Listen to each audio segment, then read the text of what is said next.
Everybody, and this is Charles, the owner of Ravorisports, welcoming you to the mainstream. This is our mainstream this week for all of your Ravens, Orioles content that we have. We also talk a little bit about Maryland Terps, a little bit about other Maryland sports here. So definitely like and subscribe to all of our social media platforms. Definitely check us out on all of our platforms, LinkedIn, Facebook, Twitter. I'm going to get it right. TikTok. I feel like every week or every time, like it's like 6 and I can't make it through all 6 without having to be a cheater. So think about all 6. So that's the beauty of the modern times.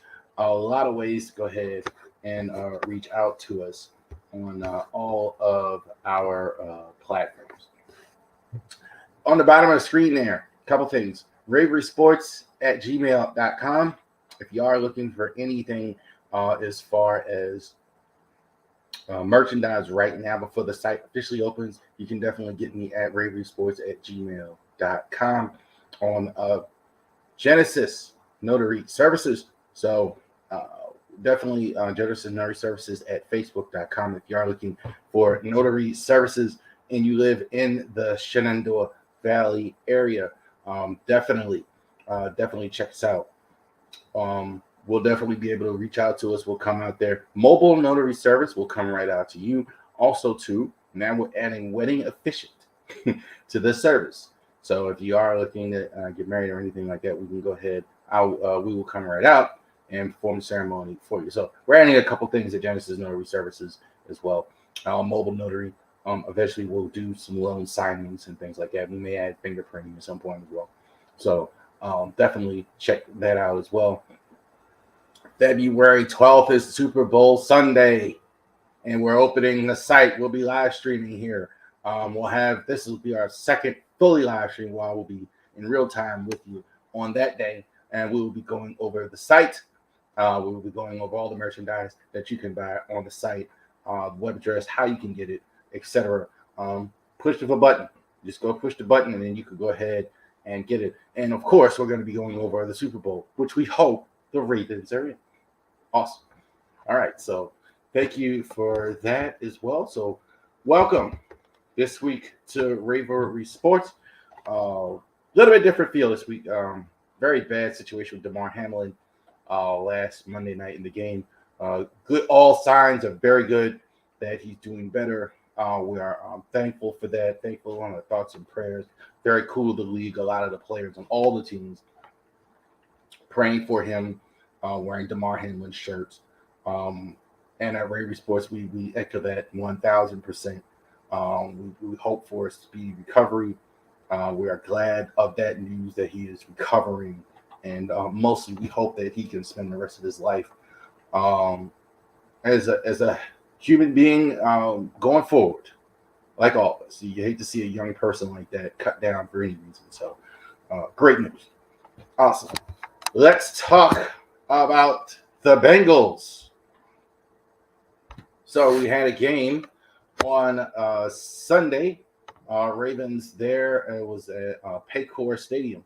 So the Paycor, I think I had Paul Brown there. I think we got it right now. Paycor. All these names are just create like weird. The Lakers playing crypto. I mean, that's just whoever spends the money, I guess. So Ravens, you see the loss 27-16. Bengals were successful. Ravens treated this like a preseason game in a lot of ways. They didn't really play a lot of their players. They had a lot of guys wrestling. Like, for instance, Anthony Brown was there in the game. He was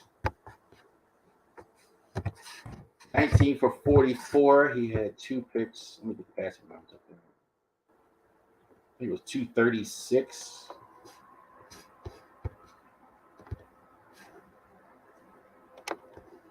Yeah, it was 286. So yeah, he had 280. It was 286. So it was. Let me go ahead and get that graphic up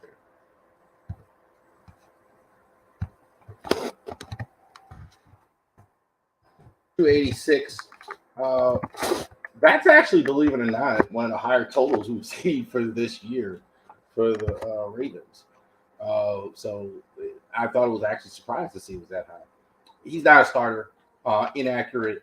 A lot of throws behind receivers. A lot of kind of like a more amplified version of what we saw with Tyler Huntley. Huntley, where I think is a good decision maker, Anthony was just trying to throw the ball downfield, not as accurate. Hey, shout out to him for being in the league. Good for him. This is an undrafted rookie, and he got to play in a Week 18 game against the Bengals. So I think he's gonna be the backup. I'll get to that in a minute as well. So receivers were terrible in this game again. Kenyon Drake got a lot of the carries. There was no J.K. Dobbins at all. Gus Edwards got a concussion, so he left. So it was mostly Kenyon Drake in this one. Justice Hill carrying the weight for them. Kenyon Drake, I think it was that bad. 16 carries, 60 yards. I thought decent performance from Kenyon Drake. I think they ran the ball as good as they could run the ball. Isaiah Likely. Here it is again. I heard all the chat. Why can't he get on the field? I mean, I've said it all season. Whenever Andrew doesn't play, he plays well. For whatever reason, when he's by himself out here, this is what it looks like. Isaiah Likely, 8 of 103. You saw it in preseason. I've seen it in games where Andrew didn't play. I've seen this guy is really effective. I don't know why he's not nearly as effective when Andrews is on the field or whatever, but this is what it looks like. So Isaiah Likely was their shining light this week. They cut Deshaun Jackson earlier. They cut Deshaun Jackson. I think it was Saturday. Or I think it was before the game. I think we did a video on that. The receivers were awful. I mean, it's like they're getting worse like for the year. Just dropping passes behind. Now, again, Brown wasn't super accurate. I think that helps. But the receivers just not helping this guy out at all. My goodness. Outside of Likely and Andrews all season haven't helped this guy. Roquan. Fantastic again. 16 tackles total. It looked like more than that. Roquan also too getting the team fired up. I like now I see out of him because we know he's an outstanding middle. I mean, there's no question about that. I also see now more and more leadership out of him. More like I've seen him setting the tone there with the hit. They were saying 30, he's really getting he's really really emerging even more. I think now just not just as a good player, Mo, and I meant as a leader. Very important when you have Roquan Smith there. So good job overall by Roquan. I think a lot of defensive guys again didn't play. No Calais. I think it was. I'm not sure Marcus Peters played. Jesse Houston apparently did play. I thought he didn't play, but he very limited. So I think they're saving guys, and I think that no real problem with that. That the fact, okay, so they pretty much knew. I don't want to say they knew, but it was unlikely that they were going to win that game. So they pretty much thought, okay, we're locked in the 6th seed. We may have to play these guys again. Let's not lock in on everything we're going to do. Let's not show them our hand. Let's go ahead and play some backups, etc., and see if we can get these guys healthy for the real game, the wild card game, the next week. Cincinnati, I don't think they look good at all. I mean, considering the Ravens' circumstances. Now, again, they played most of the starters. They may have had their foot off the gas a little bit, knowing the Ravens weren't playing theirs. Well, no. I thought, though, that I don't think they look good at all. Joe Burrow had better games, 25 for 42, 215, the one touchdown pass. He's had a better game than that. I think he could do better than that. I mean, he was okay. No real pass. I would say about Burrow, the one thing that did open my eyes in this one, the elusiveness. Several times, Owe and the linebackers couldn't bring him down. Had him. I don't know if that was good him or bad Ravens, but Burrow several times, I think, give him some credit for his elusiveness, getting away from those Ravens defensive ends linebackers several times. Saw that one again, really eye-opening. Joe Mixon, really a non-factor, 17 carries. 11 carries, 27 yards. Didn't use him much in this one. Again, maybe because of his decision was so far ahead, etc. A lot of the game, but it seems like teams, and this is not just Cincinnati, all across the league, forget about running the football. See it a lot. Just run the ball, especially in a situation like this. Not playing this time, teams like seem to forget. He's a good back to be forgetting, but again, this is just kind of how the game is played. I think, in a lot of ways here. Jamar Chase, fantastic. Went over 1,000 yards, even though he missed several games. 8 receptions, 86 yards, 1 TD. They're the opposite of Ravens receiving core. Cincinnati, I've said it in preseason. This is, to me, easy the best receiving core in the NFL. Jamar Chase, T. Higgins hit again. And they had 2 receivers go over 1,000 yards. Tyler Boyd, I think, probably on almost any other team would. Fantastic. This is a great group of receivers that they have. When you have a guy pulling the trigger like Joe Burrow, and you have these guys. I almost wonder with them why they're not more dominant. The defense, I think, isn't as good as it needs to be, but I think just on offense, sometimes they just look a little inconsistent. I think that's the biggest difference when I see with them in Kansas City, where Kansas City rarely has a game hour where they're just, they rarely, you rarely see like the Chiefs or Bills even with like 4 or 5 straight drives where they can't do anything, like I've seen several times in Cincinnati. But again, they won. They scored 27 points, so they weren't so bad. Obviously, Trey Henderson with 2 sacks. The strength of their defense in Cincinnati is their 2 rush ends. Trey Hendrickson and Sam Hubbard, the 2 outside defensive ends. So that is the strength for them. I don't think neither one of these guys was as good this year as they've been, but I thought he was good. I mean, he had 2 sacks. You have trouble blocking him. High motor guy, Trey Henderson. He really reminds me, if there's any Ravens player out there, old Michael McCreary was a guy. Michael McCreary was a high motor, high energy guy. And I see a lot of that with Trey Hendrickson. He was exactly that in that game. Their back end on their defense isn't. I've been saying it's just not. If the Ravens, the problem is we don't have receivers to really take advantage of it. But I think they're going to have a problem eventually. That's one of the reasons why I don't like Cincinnati when the whole thing is their defense on the back end is not. I don't know if that's going to get it, but we'll see as we go forward. Raven fans,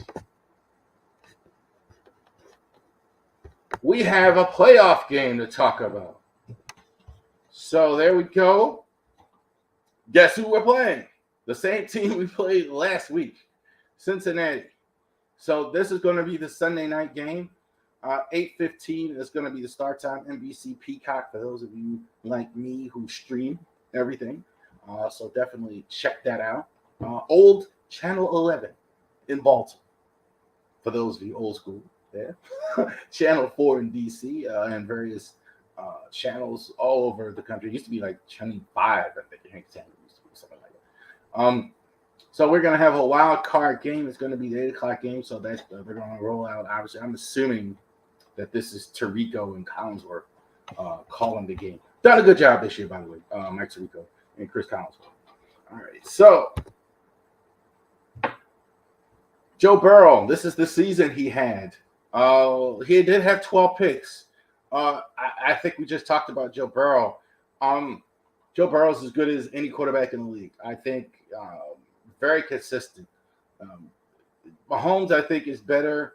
I think Justin Herbert, I think, is better. I don't think anybody else I'd say is better than Joe Burrow at that point. Even the other guys, I think they're on the same level. I mean, he's right there. Joe Burrow can throw the ball deep.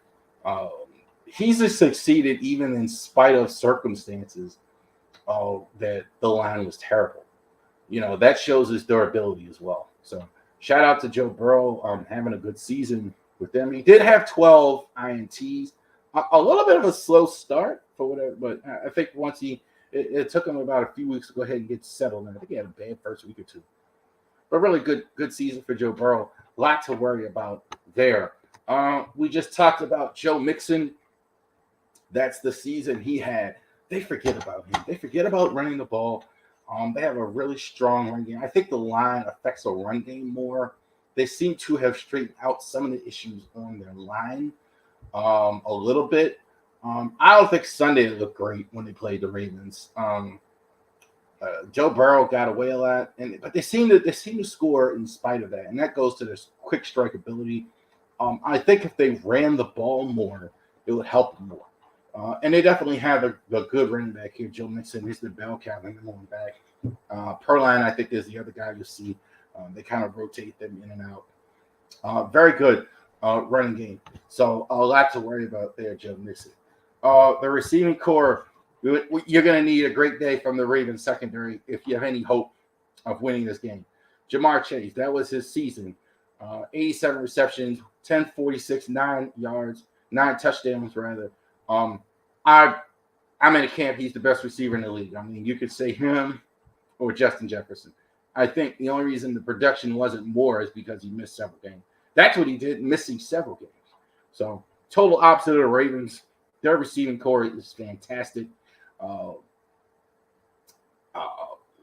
think it's probably, to me, the main reason why they're a Super Bowl contender, why they have a 12-win record, why they have that.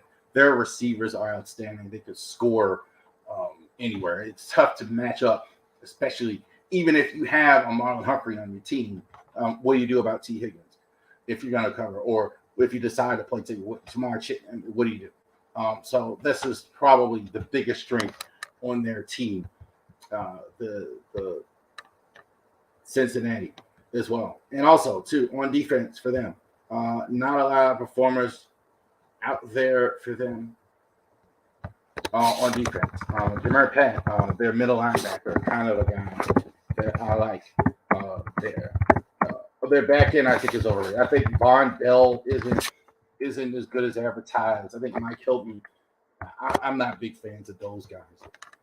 These two, though, I will say, Trey Hendrickson and Sam Hubbard, not quite as good this year. This is the issue for the Ravens if you're going to go ahead and stop them defensively.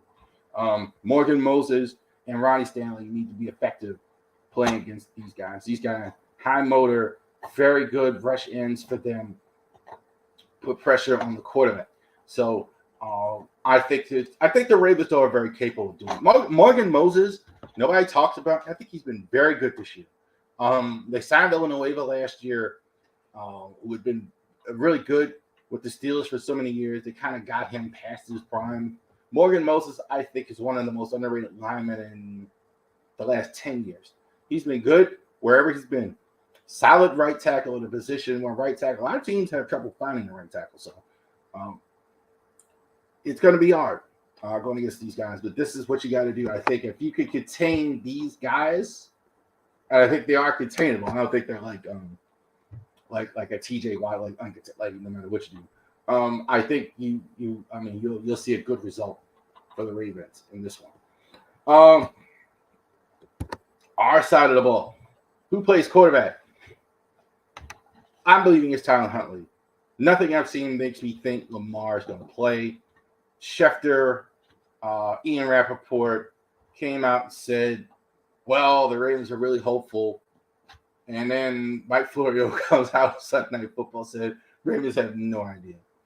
I agree with Florio. I think certainly we're all hoping he plays.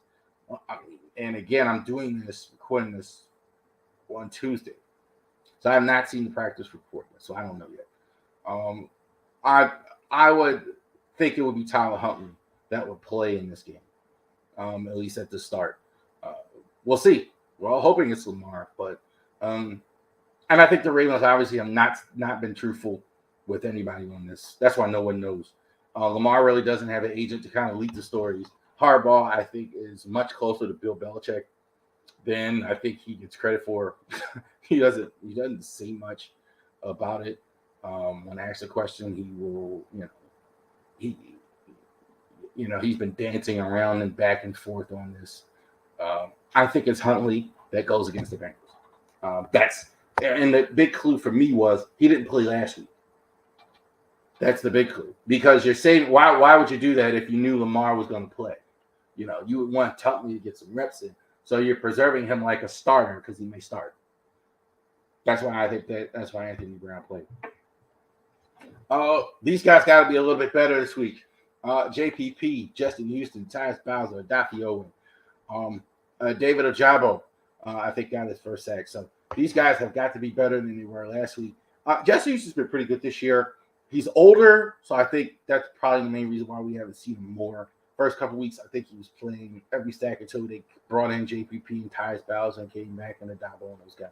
So I think this has been a good group for this season. They got to get home to the quarterback. I saw it so many times where they just Burrow was just able to get away and his capability. So give him credit. But these guys, hey, you got to make a set, get him to the ground. Get him to the ground, and that can slow down them a lot. Slow down his great receiver with pass rush, make him rush throws, etc.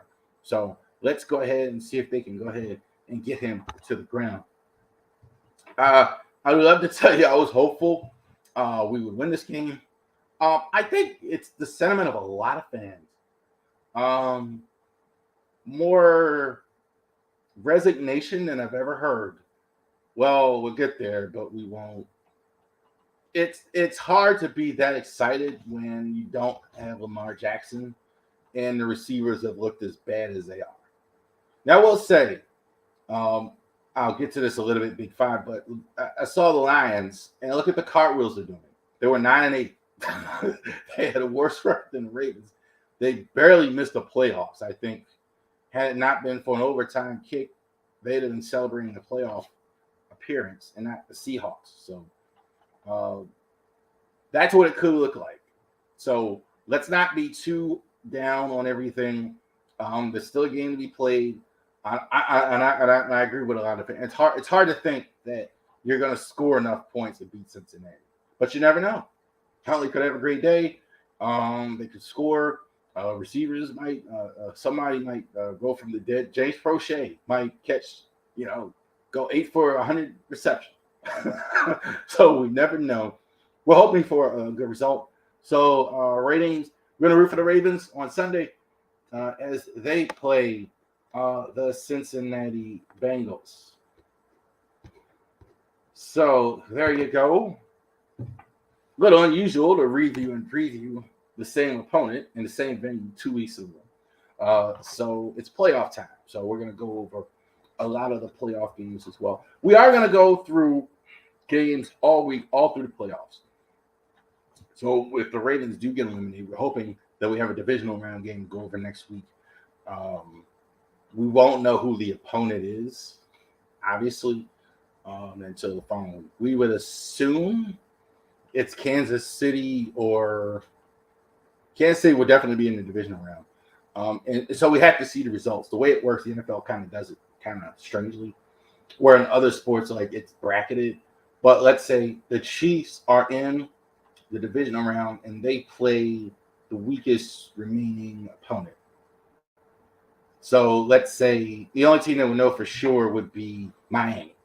Miami is the 7th seed, so if they win, they for sure play Kansas City because they'd be the lowest remaining seed. If Ravens are able to get through and Miami loses, then it would be playing. That's how it works, the seeding, etc. And also depends on when it's losing. Whoever wins, whoever loses, etc. So that's how it goes. All right. So we had news today. Recording. Ravens and Roquan agreed to a 5-year, $100 million contract extension. So we were just talking about Roquan. Outstanding.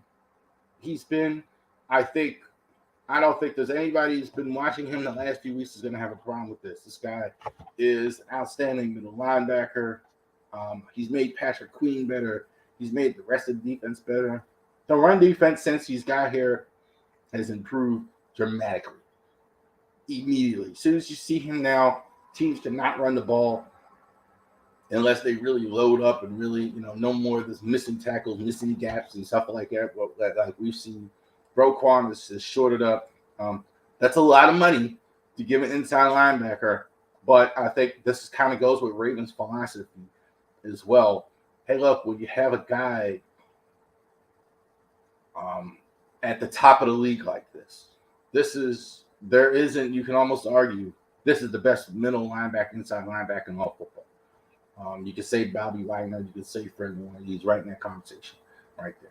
So this kind of goes, okay, we want to give an extension to something that we can't go out there and get. We can't replace Roquan Smith. Also, I know they were anxious to do this because of Lamar Jackson's situation. Obviously.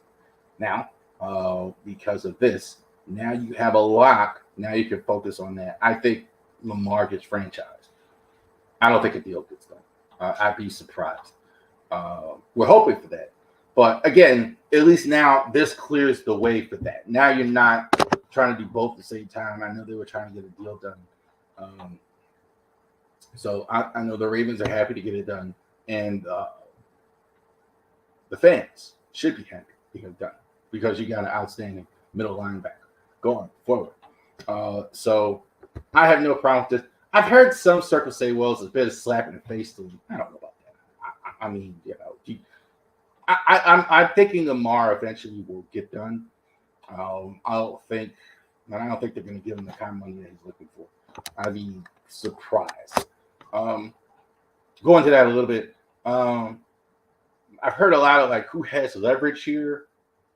I think it's a push with the Lamar Jackson situation. I think Lamar has been hurt this year. He's missed several games. He's missed the summer now 2 years in a row. So if you're the Ravens, well, how much leverage is that? The leverage that Lamar has, in spite of that, you look like crap every time I haven't played. So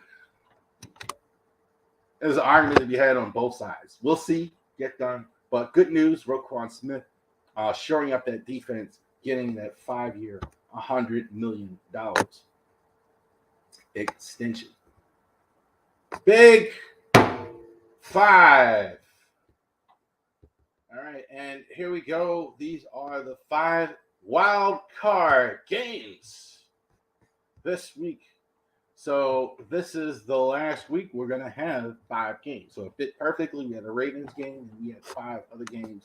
They call it Super Wild Card Weekend. Okay, so they have games Saturday, 2 games Saturday, 3 games Sunday. And they're gonna have a Monday night game. Definitely. 1-4, 53 for 36 of the year.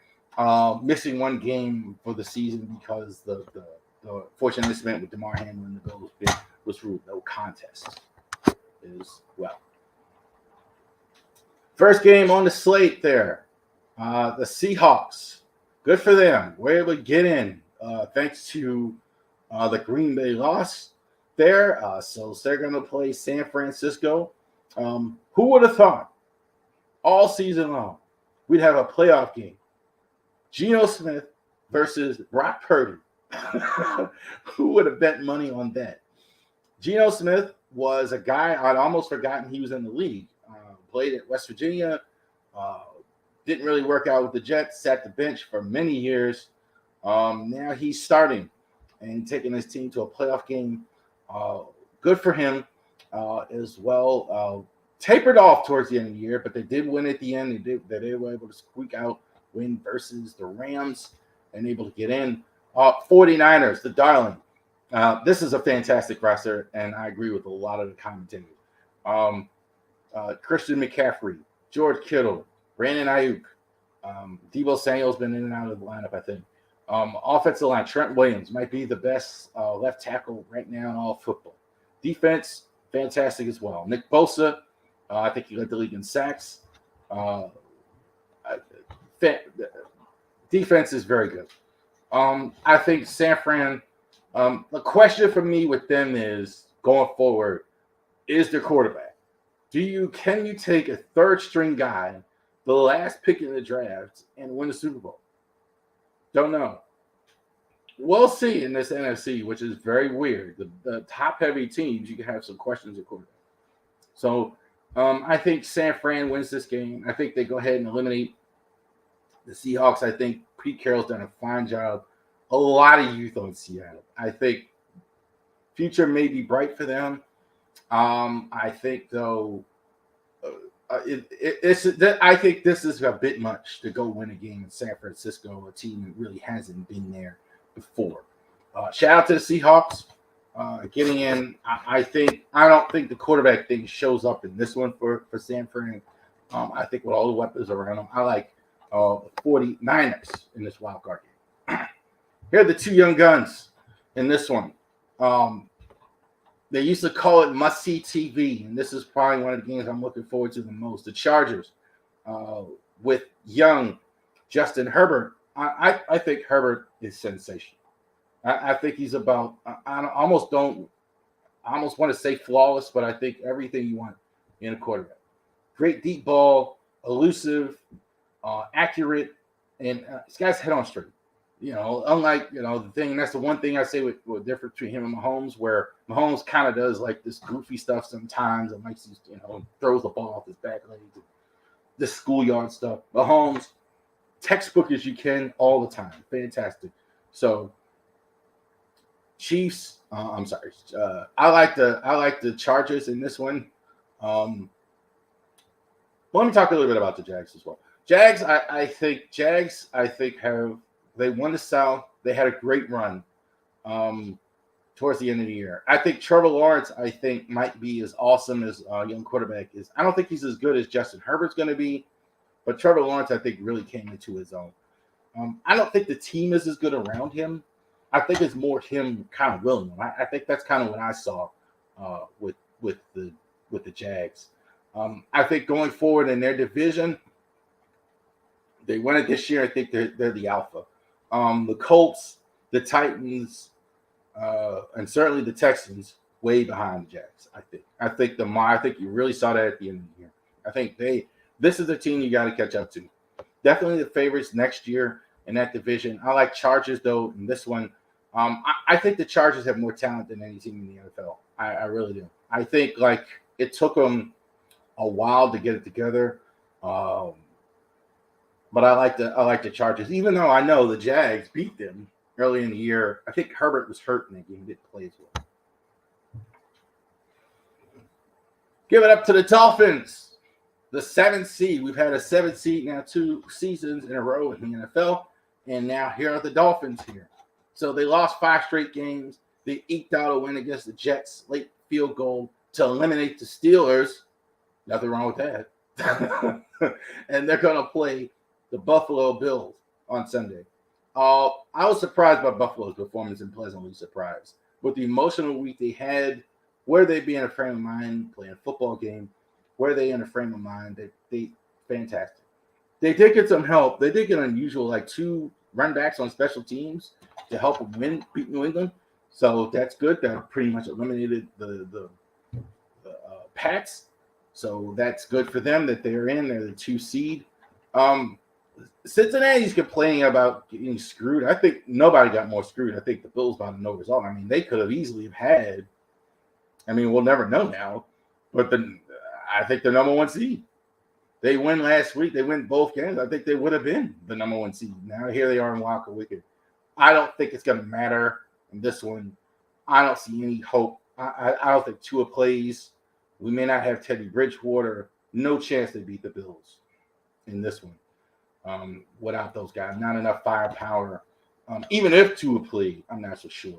And you don't know what the weather's going to be like in January in Buffalo for a warm weather team. The way that goes. I would say Dolphins defense is pretty good. They've been hunting. I think they kind of slept on all year long. I think Dolphins on defensively have played pretty well. I've always liked Xavier Howard on that defense. So, but I Bills here easy. I think this is the easiest one to predict here. Here are 2 teams disrespected all season: the Giants and the Vikings. The Giants by me mostly as well.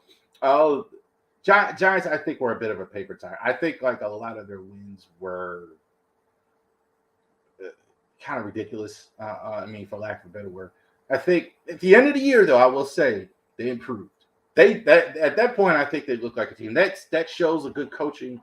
Brian Daboll, defense, McMartindale, Keon Thibodeau, rather. I think on defense, I think they have some good defensive players there. I don't like Wake's defense. I just don't. That's just me. Everybody else seems to think it's I don't know all that blitzing all the time. You know, whatever. I think the Giants though got lucky, frankly, in a lot of these games early in the year. But hey, they're able to get in. I thought the end of the year they had proved a lot from the beginning. So shout out to them.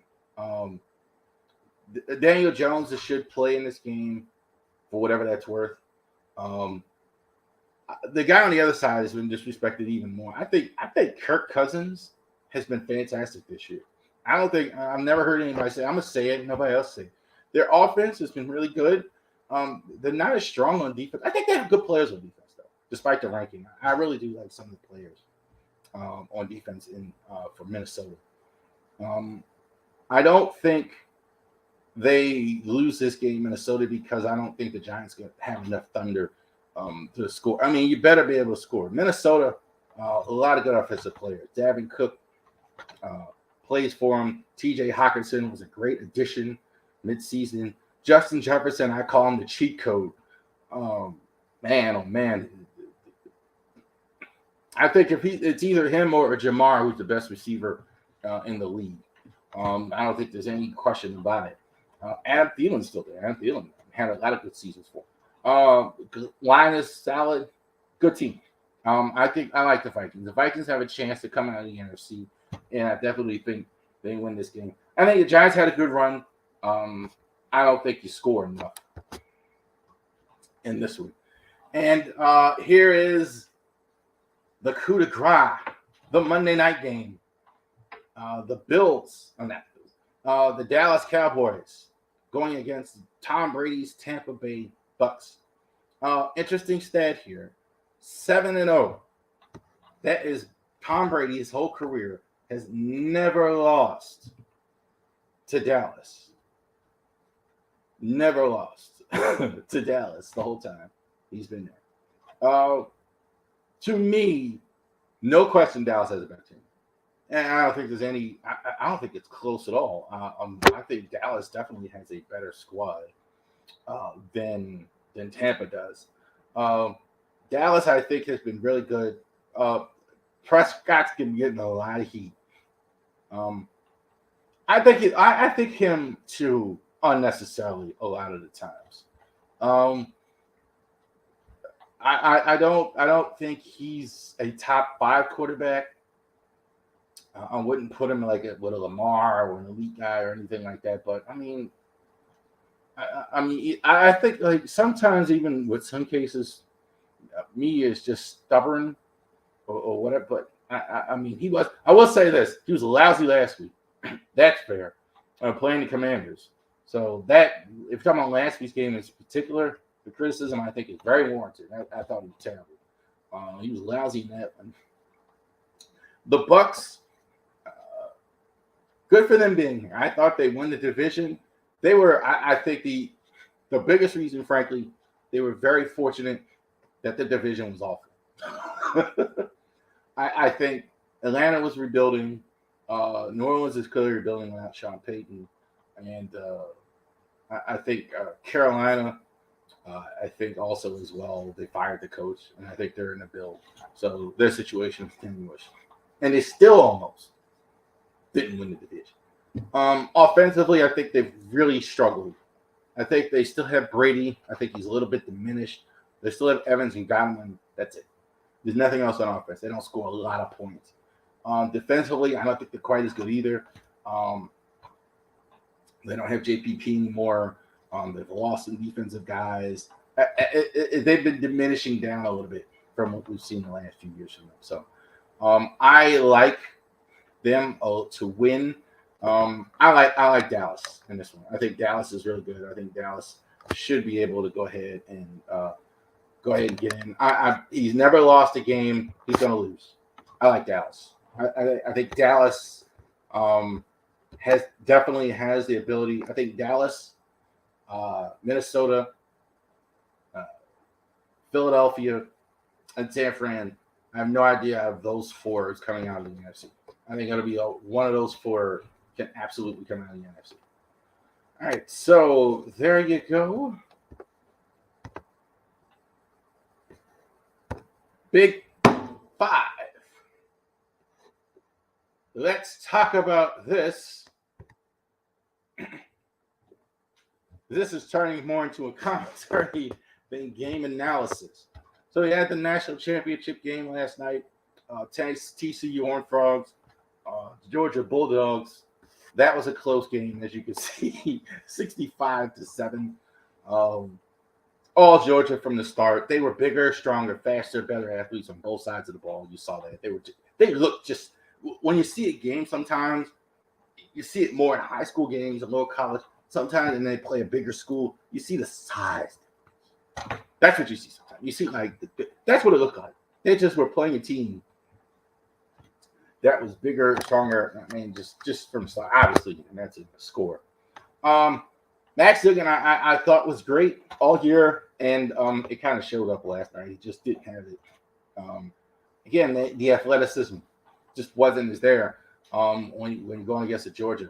Georgia's going to be dominant for many years coming up. They've won 2 straight titles now, and they were great. Stetson Bennett, what a night he had. I think 18, 25, 304. I think it was 4 TDs. Passing, I think he had 2 more rushing. So he was fantastic. Kind of projected as a 3rd round pick.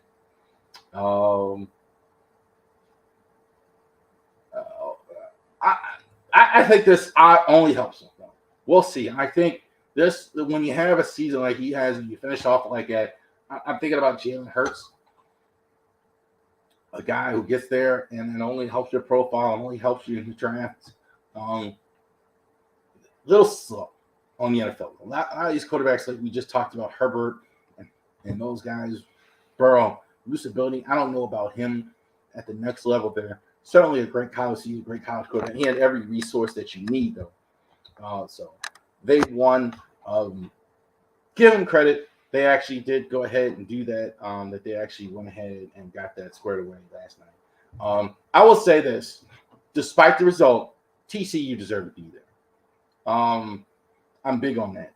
When teams win and play well and do well, I think there's a lot of elitist kind of attitude. Well, they shouldn't have. No, they won.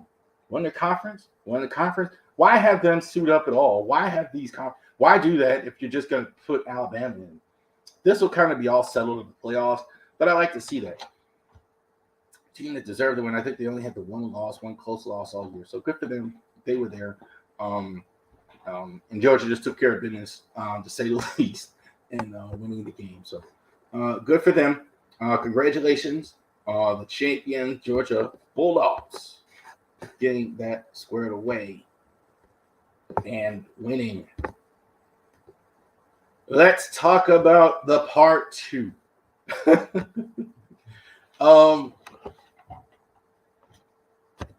Let's go here real quick. This came in today as well, so we heard that.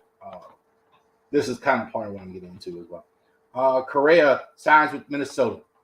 So it looks like it's 6 years, $200 million. Good for him. This will not be voided because I'm sure they know about. They've already had the medicals. He's already been with them.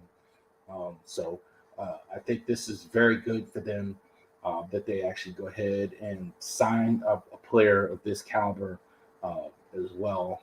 This was weird. Why two teams? This you usually don't see this with a guy like as good as Correa is. Like 2 teams actually passed on him like that with the medical. I say weird because he's been playing. It's not like he missed a lot of games. I mean, it's not like, okay, he missed like 80, 90 games. This is an injury from years ago, and you're so concerned. Very strange. So I don't know. I mean, time will tell if they're right or not, but I thought that was strange.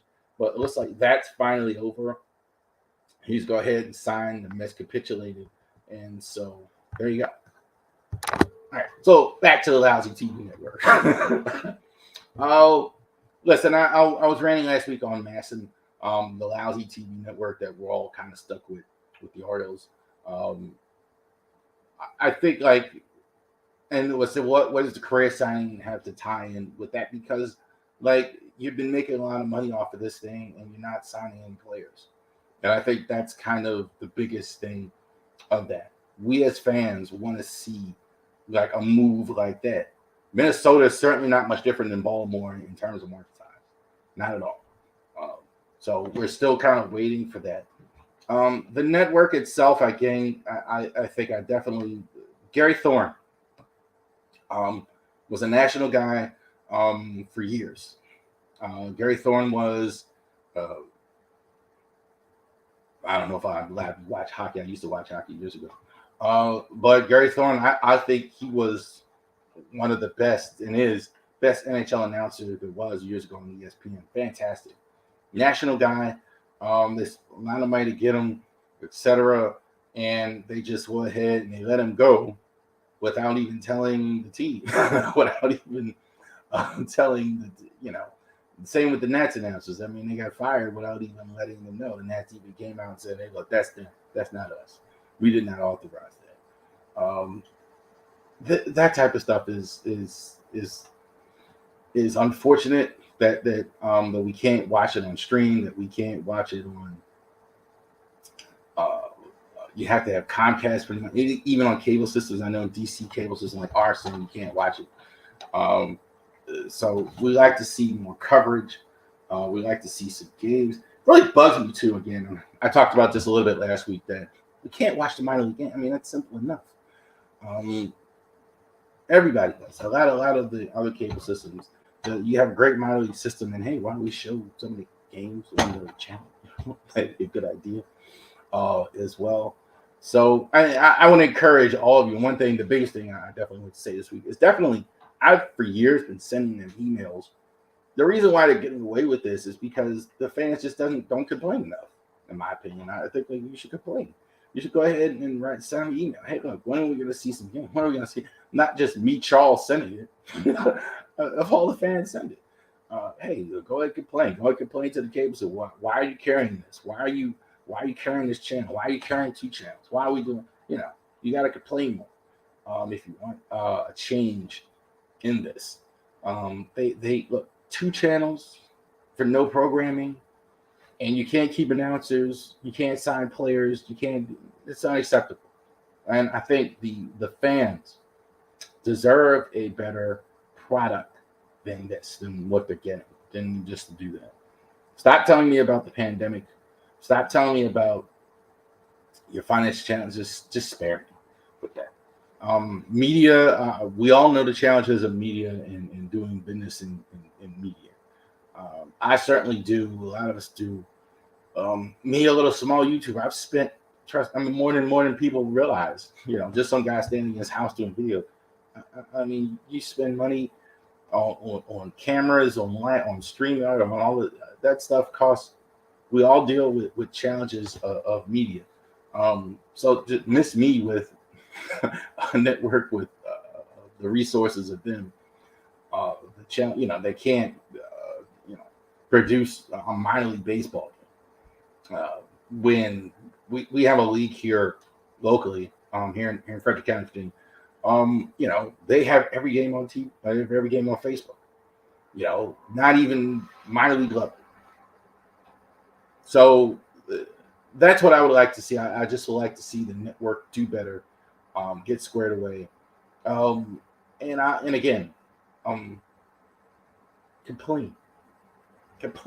Let them know that this is unacceptable. Let them know that this is not good. Let them know that we're Oriole fans and we want to see the Orioles do better. The Nats again really got hazed in this. This is affecting the ball club. Nobody's talking about that. I mean, this guy is selling the team from what I understand. They're in the process of a sale, and I can almost guarantee you the biggest problem they're going to have selling it and the biggest problem they've had running it is the network. They're losing a ton of money on this. So, again, I'm not a Nats guy per se. I'm Orioles. I'm on the Orioles side of it, but it's unfortunate. So, I'd like to see us do better. I'd love to see anything where Comcast Sportsnet can go ahead and get the rights, or there's a new network or start with something outside of Los Angeles. So there you go. So again, let them know, fans out there, absolutely. So let's go next week. We'll review the wild card game that we saw. So let's see how Tyler Huntley and the Ravens actually do in the wild card round. Hopefully it's a victory. If we win, then it won't change much. Our content will go ahead and review the divisional round, whoever it is. Ravens are the 6th seed. Most likely, it's Kansas City if we win. So we'll see. But I'm trying to think if it's not. It would have to be. I think it would have to be a Miami win for it to be Buffalo or anybody else. So we'll take a look at that as well. Also, next week, we're going to head and we're going to preview the Orioles' batting order.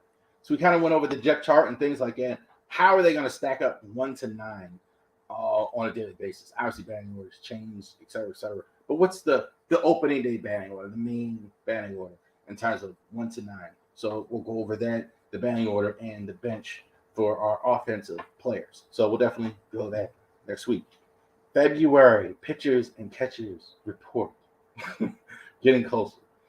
All right, and also, lastly, mainstream February 12th. The website is opening. We'll be live streaming that day. I haven't decided on the time. It'll be around early enough in the day. I'm thinking it'll be 1 or 2 that day. Maybe right before. I'm debating on whether it should be right before the game or not. So we'll go ahead and check it out that day, the live stream. We'll go ahead and do that. So thank you very much for watching our main stream today. Definitely this week, check us out on all social media platforms, TikTok, YouTube, and Facebook.